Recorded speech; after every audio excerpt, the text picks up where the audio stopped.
Welcome, ladies and gentlemen, I'm ScrapMan, bringing you another episode of Scrap Mechanic, and today we're doing another challenge for you all who are fans of the channel. Last time we did the Haunted Houses challenge for Halloween. This time we're going to be doing something I've been meaning to do for a while, actually, but completely forgot about it until today, which is the Rube Goldberg machine challenge. I feel like Rube Goldberg machines were like back in the early days of Scrap Mechanic when like this was like a whole new kind of playground for us to play in. Like people would make Rube Goldberg machines and stuff, but now that the game has come such a long way with the amount of parts that we have access to and mods and stuff, I figured let's revisit Rube Goldberg machines, and I want to see what is the best machine you can make specifically for this challenge. Try not to, actually not even try not to, just don't recycle old creations if you have like an old Rube Goldberg machine. So I will have a list of mods in the Discord for those of you who want to participate, but I'm actually going to allow a decent amount of them because I feel like using things like the sharp parts mod, and like the Intelligentsia mod, and even like the wings and stuff. I think all of these different types of mods, especially like with the mod pack and like the mod pack beta with like the balls and stuff, I think that this is going to allow for a lot of interesting ideas and concepts when it comes to Rube Goldberg machines. Now, if for some reason you aren't even familiar with what a Rube Goldberg machine is, it's basically you have to try to perform a very simple task in the most complex way you possibly can with just an unreasonable amount of steps to get that task. So in this episode, I'm going to try to build just a basic Rube Goldberg machine as an example and just to show some potential types of things you might be able to do. And then I'm going to challenge you guys to do it better, come up with even crazier ideas than I did, and then I'm going to go through the submissions and feature some of my favorites, and then have you guys down in the comments tell me which ones your favorites were as well. So the goal that I want for this particular Rube Goldberg machine is I want to hit an explosive canister with a hammer. So I have to create a series of steps to eventually explode this canister with a hammer. So I like to, for me personally, when it comes to a Rube Goldberg machine, if I have a goal in mind, I think it's easier to work backwards from the goal rather than starting at the beginning and trying to get to the goal. So now remember, when you're building your Rube Goldberg machine, you have to make sure it's all one connected piece. Like it's possible to create a Rube Goldberg machine in which you have different parts that are going to interact with each other at a distance. But if you want me to be able to spawn it in, it's going to have to all be one piece, obviously. Now, what you could do is, since we are going to have some mods, you could use the invisible block to connect parts that are supposed to look like they're not connected, so that's definitely a possibility. Now, as I build myself a derpy looking hammer here, I'm just thinking about some of the limitations and rules, so pay close attention. I want the Rube Goldberg machines all to start with the press of a button. And now, you can use any button you want, but I prefer, it would make a lot easier for me, where is it? If you use the big button from the buttons and switches pack, because this is going to be really easy to see. So I just want to press this button and then the machine does what it's going to do. Now, reliability is key here. I know Scrap Mechanic itself is not the most reliable thing, but test your creation over and over again, which also means make sure you save your creation. Because if you test your creation before you save it, you're going to have to probably rebuild it again. So as I'm building this hammer, I'm also thinking what I'm going to be looking for are creations that also look cool. I like it when you actually paint your parts rather than using like the stock colors.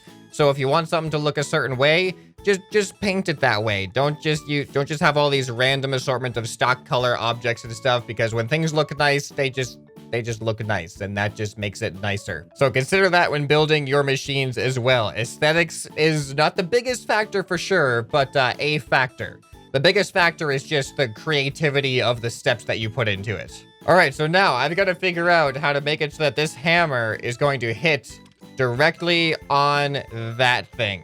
All right, so by looking at it, if I actually put the rotation joint right there, that should hit like directly, maybe right there. That should hit directly on top of the explosive. Now we just gotta build it and put the hammer there and hope it doesn't accidentally fall on the thing. All right, so we have our final step, the hammer that swings into the explosives, hopefully actually exploding this thing. And just for safety, I'm gonna leave a little bit more room in this gap here because I want to make sure that that does not get caught.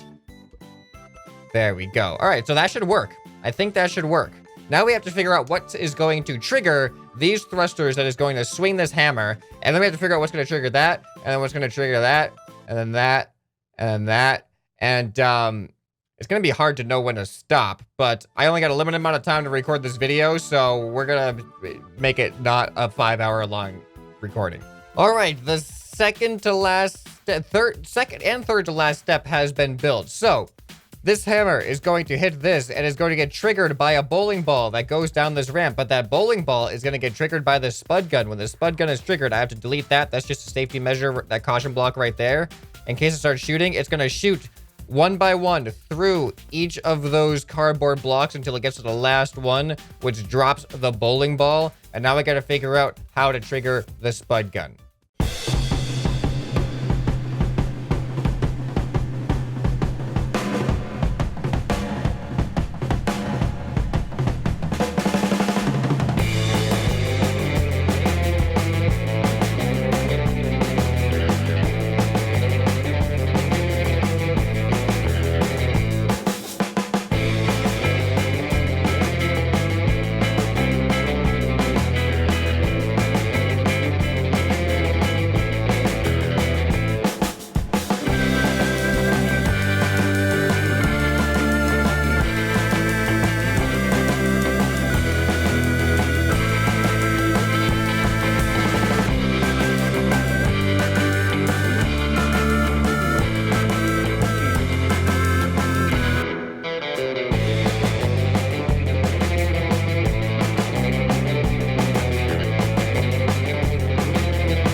Welcome back, ladies and gentlemen. I've finished pretty much what I'm gonna do for this episode on the Rube Goldberg machine. It's not a super convoluted, complex one, but it's got a decent amount of steps.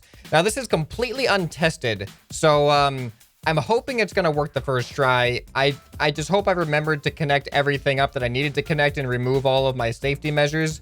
But let me walk you through what's supposed to happen, and then we'll see if it's gonna happen. And I have no idea how fast it's even gonna happen. So, I'm gonna press this big red button here. This big red button is gonna fire this spud gun. This spud gun is gonna detach this balloon using the helium mod. I am gonna allow the helium mod, or the buoyancy mod, so you can use water and balloons if you want to.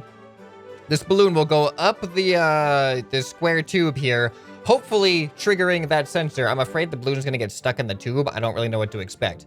But triggering that sensor, which will then trigger this piston, which will push this wall slowly down over here, which will hit that sensor, which will power these engines, and that will power this conveyor belt. But that sensor is also going to trigger this spud gun, which will drop this box down onto the conveyor belt, moving the box down to the end, which will trigger another sensor, which will trigger the spud gun, which will hit that switch, which will trigger the spud gun, which will hit that switch, which will trigger the spud gun, which will hit that switch, which will trigger the spud gun, which will hit that switch, which will trigger the spud gun, which will hit this arm, which should hopefully rotate it around this way, hitting that arm, rotating it down, hitting that arm, rotating it up to hit that sensor, which will hit this logic gate, which will activate this spud gun to have it shoot repeatedly down this row of cardboard until it detaches that bowling ball, which will then roll down this hill and then trigger these sensors, which will hit that logic gate, which triggers these thrusters, which I'm hoping will then move this hammer all the way over here, hitting these explosive barrels